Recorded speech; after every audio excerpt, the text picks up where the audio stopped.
दोस्तों, स्वागत है आपका एक बार फिर से हमारे YouTube चैनल पर, जहां हम आपको कई प्रकार की जानकारियां और सॉल्यूशन देते हैं।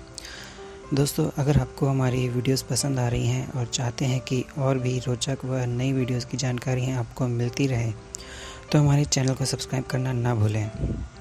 दोस्तों, आज मैं आपको बताऊंगा काले धन पर हुए सबसे बड़ी सर्जिकल स्ट्राइक के बारे में और जानेंगे कि 500 और 1000 रुपये के नोट बंद होने पर क्या फ़ायदे होने वाले हैं।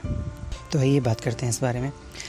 काले धन पर अब तक की सबसे बड़ी सर्जिकल स्ट्राइक हो गई है। जी हाँ, 9 नवंबर 2016 से 500 और 1000 रुपये के नोट तत्काल प्रभाव से बंद कर दिए गए हैं। आइए जानते हैं इससे क्या लाभ और नुकसान है और इससे जुड़ी अन्य ज़रूरी बातें। पहला पॉइंट है कौन कौन से नोट बंद हुए हैं। 500 रुपये और 1000 के नोट 9 नवंबर से तत्काल प्रभाव से बंद कर दिए गए हैं। अगला पॉइंट है कौन कौन से नोट चलन में रहेंगे।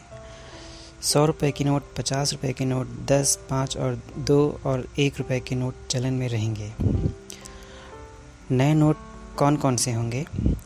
500 रुपये और 2000 के नए नोट चलन में आएंगे, जबकि 1000 रुपये के नोट अब पूरी तरीके से बंद हो गए हैं। प्रभाव में आने वाले नए नोटों को इस तरह से बनाया गया है कि उनकी जाली कॉपी बनाना बहुत ही अधिक मुश्किल होगा। अब सवाल ये उठता है कि जिसके पास 500 और 1000 रुपये के नोट, पुराने नोट हैं, उन्हें क्या करना चाहिए और वो क्या करें। दोस्तों, पुराने 500 और 1000 के नोट बैंक में ले जा कर के आप 11 नवंबर या से 31 दिसंबर के बीच अपना आधार कार्ड दिखाकर बदल सकते हैं। 9 नवंबर को बैंक और एटीएम बंद रहेंगे। कितने नोट निकाल सकते हैं एक बार में।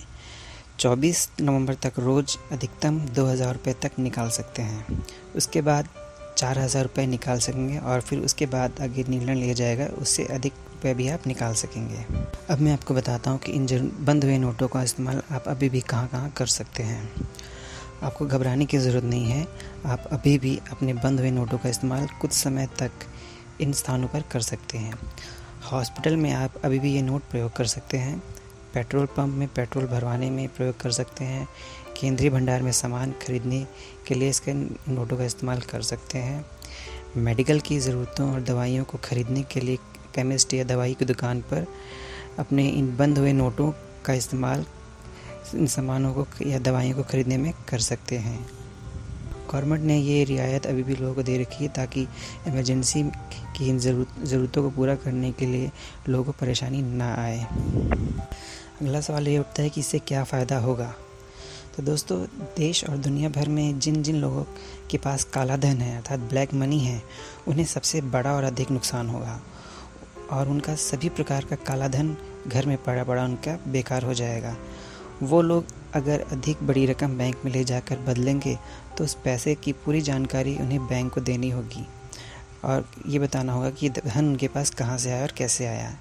जो लोग काला धन रख रहे हैं उनके लिए ये संभव नहीं होगा कि इसकी जानकारी वो दे पाएँ और ये उनके लिए परेशानी खड़ी कर सकता है। हवाला के जरिए आने वाले पैसे भी बेकार हो जाएंगे। अगला फ़ायदा ये है कि होगा कि आतंकवाद पर बहुत बड़ी कामयाबी मिलेगी। नकली और जाली नोट तत्काल रूप से बेकार हो जाएंगे। आतंकवाद के लिए मिलने वाले हवाला और जाली नोट का धंधा सब बंद हो जाएगा। देश की अर्थव्यवस्था में अचानक उछाल आएगा और अर्थव्यवस्था में तेज़ी बढ़ेगी। देश और जनता का बड़ा आर्थिक बोझ लाभ होगा। किसी भी तरीके का काला धन रखने वाले और इसका धंधा करने वाले लोगों पर लगाम लगेगी। अब बात करते हैं इससे किस किस को नुकसान हो सकता है और किस किस को नुकसान होगा। दोस्तों, जो लोग काला धन रखे हुए हैं अपने घरों में या किसी और स्थान पर छिपा के रखे हुए हैं और सरकार को इतना अभी तक नहीं बताए हैं, तो उनके वे सभी नोट पड़े पड़े बेकार हो जाएंगे और उनकी कोई कीमत उनको नहीं मिलेगी। आतंकवादियों और आतंक फैलाने वाले लोगों की कमर टूट जाएगी। जाली नोट रखने वाले और बनाने वाले देशों और जो लोग इसका धंधा करते हैं उन सब का धंधा बंद हो जाएगा। हवाला से रुपए लेने वाले और देने वाले को भी बहुत अधिक